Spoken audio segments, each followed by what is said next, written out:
Olá, seja bem-vindo.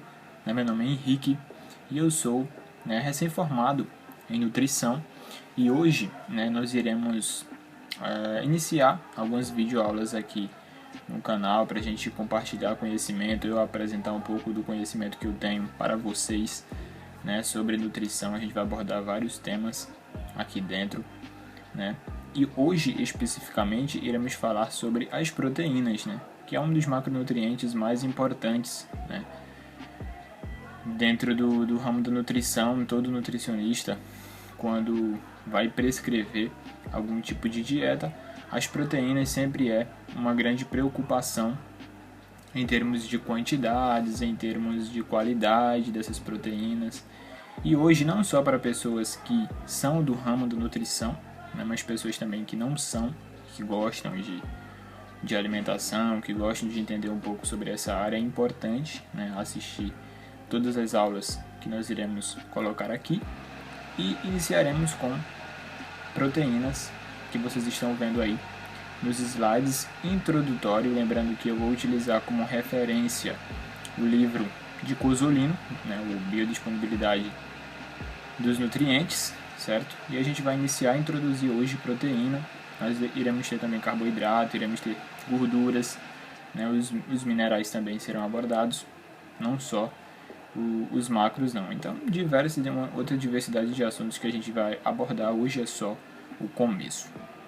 Para introduzir, é importante saber que a proteína foi o primeiro nutriente considerado essencial pelos especialistas, pelos pesquisadores, por todos que estiveram envolvidos no estudo da proteína. Eles consideraram o primeiro macronutriente mais importante, o primeiro nutriente mais importante dentro da nutrição, certo? É a proteína. Isso é uma informação bem interessante, bem relevante, para a gente dar uma importância maior para a proteína.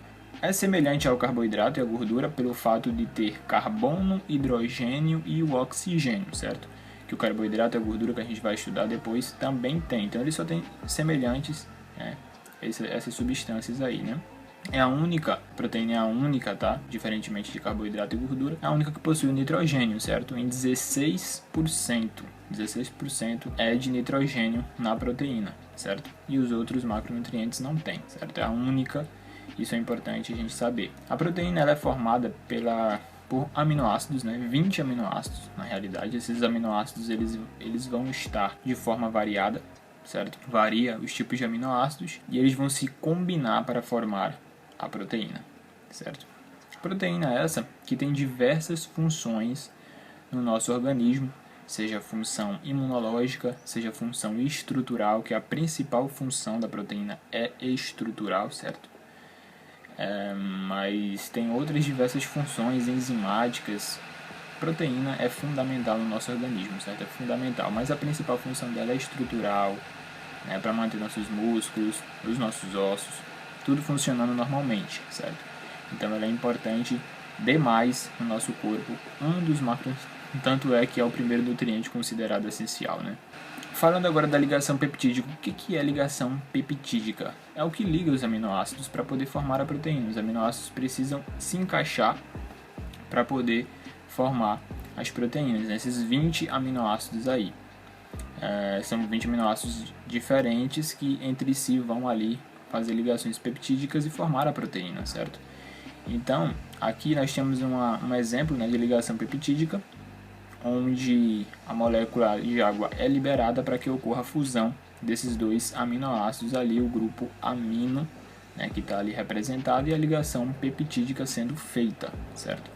Então, existe alguns aspectos nutricionais, certo? Que eu vou falar mais adiante. A gente vai entrar nesses assuntos, que são os aminoácidos essenciais, os aminoácidos não essenciais, os semi-essenciais, que é importante a gente frisar isso. O que são os aminoácidos essenciais? São aqueles que a gente não consegue produzir, certo? A gente precisa na dieta.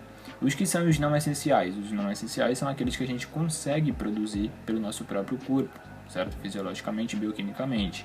E os semi-essenciais são aqueles que a gente produz num certo período de tempo e depois a gente não consegue produzir mais, ok? Então são os aminoácidos aí. No caso aí são as classificações desses aminoácidos, certo? Nos aspectos nutricionais que a gente vai entrar mais a fundo sobre isso também. Então agora vamos entrar no fator importante introdutório aqui, que são os fatores que podem influenciar a biodisponibilidade das proteínas, né? Lembrando que a gente está se tratando aqui da referência do livro do Cosolino, que seria a biodisponibilidade dos nutrientes, e a proteína, para ter uma biodisponibilidade, para que a gente nosso corpo possa aproveitar melhor essa proteína, existem alguns fatores, certo, que influenciam, como a conformação estrutural, os compostos antinutricionais, tá? E os efeitos da condição de processamento e complexação. Então, são fatores que são primordiais para que essa proteína seja melhor absorvida, melhor aproveitada, esses aminoácidos. Eu vou falar de cada um deles, o que é a conformação estrutural, o que é composto antinutricional, né? O que são os efeitos de processamento, que processamentos são esses que podem causar aí influenciar a nossa biodisponibilidade de proteínas. Tudo isso a gente vai ver com mais a conformação estrutural de uma proteína. Se essa proteína ela for menos complexa, né, em sua estrutura, isso facilita que as enzimas digestivas do nosso corpo melhorem ou aumentem, né, a digestibilidade delas. Então a proteína vai ser melhor absorvida se, né, essa proteína for menos complexa em relação à sua estrutura. Isso facilita a absorção, facilita para as enzimas digestivas, certo? Não tem segredo nenhum em relação a isso. Já em relação aos compostos antinutricionais, né, a gente tem os inibidores, que são, na realidade, os compostos antinutricionais, eles vão inibir, tá, a tripsina, a quimiotripsina e também as lectinas. E a partir do momento em que você faz a inibição dessas substâncias, você vai interferir de forma negativa nas nossas enzimas digestivas. Então também vai dificultar, né, a nossa absorção e o nosso aproveitamento dessas proteínas ou desses aminoácidos. Então tem alguns compostos que eu vou citar, né, antinutricionais, que vão inibir, né, a tripsina, a quimiotripsina e as lectinas, ok? Mais para frente, que vão atrapalhar nessa absorção. E outra coisa que também pode atrapalhar seria os efeitos do processamento. Que processamentos são esses, né, que vão afetar a biodisponibilidade? São os processamentos térmicos que alguns alimentos que contêm a proteína, né, vão sofrer. Por exemplo, açúcares redutores, reações com açúcares redutores, né, reações nos grupamentos epsilon-amino, né, as reações de Maillard, que é aquela do escurecimento não enzimático, certo? A reação de Maillard, se vocês pesquisarem separadamente, vocês vão entender que reação é essa, é muito importante saber. Inclusive, mais para frente a gente até pode tratar disso. Todas essas reações, e tem mais coisas que também decrescem a digestibilidade dos resíduos de lisina, por exemplo. Então, assim, são reações que vão diminuir também o nosso aproveitamento, a nossa biodisponibilidade proteica, de aproveitamento dessas proteínas. Não só isso, tá? Radicais livres também, reações com radicais livres vão atrapalhar, os compostos fenólicos, os solventes, que são os halogênicos, certo? E os nitritos. Os nitritos a gente sabe que tem muito em carne processada, né? Os nitritos, eles são também ruins em relação à biodisponibilidade das proteínas, onde eles atrapalham também esses nitritos, certo? Então não é recomendável, inclusive, o consumo dessa substância. E só para finalizar tudo isso que a gente viu, né, sobre essas influências na biodisponibilidade, para você fazer uma avaliação de uma qualidade nutricional, você não pode só utilizar a composição dos aminoácidos, né? Você precisa ver todas essas questões de fatores antinutricionais, você precisa ver essa questão aí das reações que essas proteínas podem ter, né? Então isso é muito importante para a gente poder avaliar a qualidade nutricional de uma proteína. E chegando já aqui no fim, né, os aminoácidos essenciais, eles são fornecidos pela dieta. Você não vai conseguir produzir aminoácidos essenciais, certo? Por isso são essenciais, você precisa alimentar-se.